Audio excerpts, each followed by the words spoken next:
నమస్కారం. ఎప్పుడైనా ఆలోచించారా, మన చుట్టూ ఉండి మనల్ని ఆకాశానికెత్తేసేవాళ్లతో మనకు ఎంత ప్రమాదమో? ఈరోజు మన ప్రాచీన భారతదేశంలో పుట్టిన అద్భుతమైన కథల ఖజానా పంచతంత్రంలోని ఒక ఆసక్తికరమైన కథను విశ్లేషిద్దాం. ఒక అడవిరాజు దర్బారులో జరిగిన మోసపూరితమైన కథ. మరి ఇంకెందుకు ఆలస్యం, అందులో దాగి ఉన్న ఆంతర్యమేంటో చూద్దాం రండి. అసలు ఈ నీతి శాస్త్రమంటే ఏంటో మీకు తెలుసా?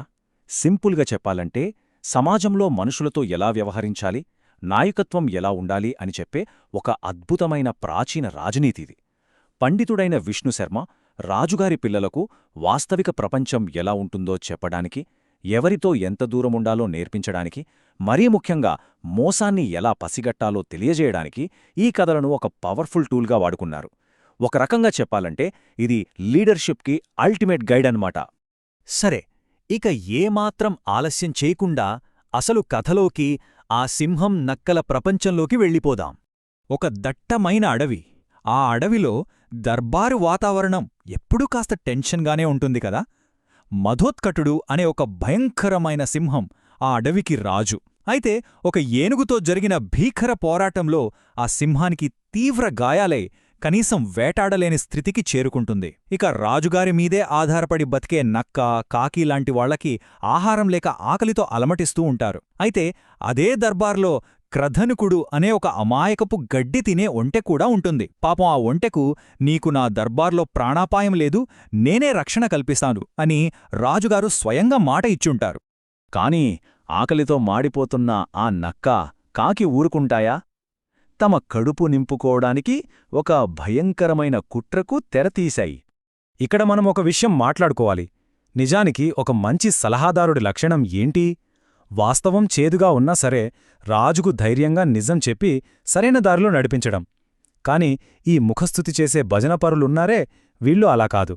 కేవలం వాళ్ల స్వార్థం కోసం, వాళ్ల ఆకలి తీర్చుకోవడం కోసం ఎదుటివాళ్లని పొగడ్తలతో మభ్యపెట్టి దారుణంగా మోసం చేస్తారు.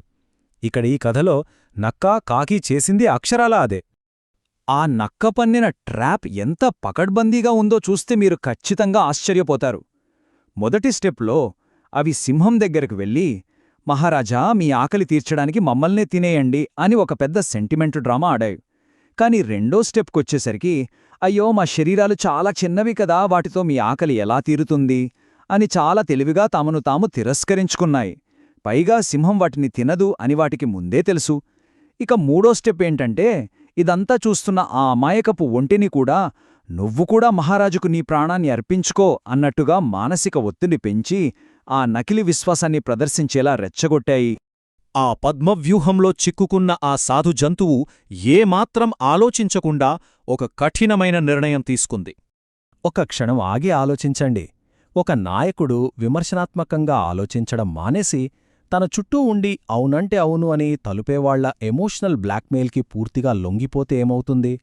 గర్వం, ఆకలి కలిసి మనిషి ఆలోచనా శక్తిని ఎలా నాశనం చేస్తాయో ఇక్కడ మనకు స్పష్టంగా అర్థమవుతుంది. సరిగ్గా ఇక్కడే కథ ఒక విషాదకరమైన మలుపు తీసుకుంది. ఆ ఇతర జంతువుల డ్రామా చూసి నిజమని నమ్మిన ఆ అమాయకపు ఒంటె ముందుకు వచ్చి తన ప్రాణాన్ని అర్పించుకోబోయిన మరుక్షణమే సింహం దానిమీద పడి ముక్కలు ముక్కలుగా చీల్చేసింది. ఆకలితో ఉన్న ఆ సింహం తన మంత్రుల పొగడ్తలకు లొంగిపోయి తాను ఇచ్చిన రక్షణ వాగ్దానాన్ని సెకండ్లలో ఎలా గాలికి వదిలేసిందో చూశారా? చుట్టూ జరుగుతున్న కుట్రను పసిగట్టలేక ముందూ వెనుకా ఆలోచించకుండా ఆ ఒంటె చేసిన ఒక్క చిన్న పొరపాటు దాని ప్రాణాలనే బలితీసుకుంది. ఇదంతా విన్నాక అసలీ కథ మనకిచ్చే ప్రధానమైన మెసేజ్ ఏంటి అనే డౌట్ మీకు రావచ్చు. ఈ కథ కేవలం అడవికి మాత్రమే కాదు, నేటి ఆధునిక ప్రపంచానికి, ముఖ్యంగా కార్పొరేట్ రంగాలకు పక్కాగా సరిపోతుంది.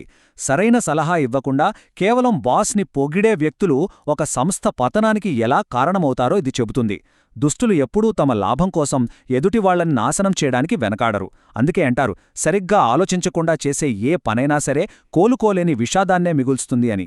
ముఖ్యంగా మన చుట్టూ ఎప్పుడూ భజన చేసేవాళ్లు ఉన్నప్పుడు నైతికతకు, ఇచ్చిన మాటలకు అస్సలు విలువే ఉండదు. అందుకే పంచతంత్రం ఘంటాపథంగా ఒక మాట చెబుతుంది, ఈ నీతి శాస్త్రాన్ని చదివినవారు లేదా దీని సూత్రాలను ఒంటబట్టించుకున్నవారు జీవితంలో ఎన్నటికీ ఓడిపోరు అని. మోసాన్ని పసిగట్టడం, ఏదైనా అడుగు వేసే ముందు 10 సార్లు ఆలోచించడం, ఇదే అసలైన విజ్ఞానం. ముఖస్థుతికి పొంగిపోకుండా ఎవరైతే సొంతంగా ఆలోచించి నిర్ణయాలు తీసుకుంటారో వాళ్లే గెలుస్తారు.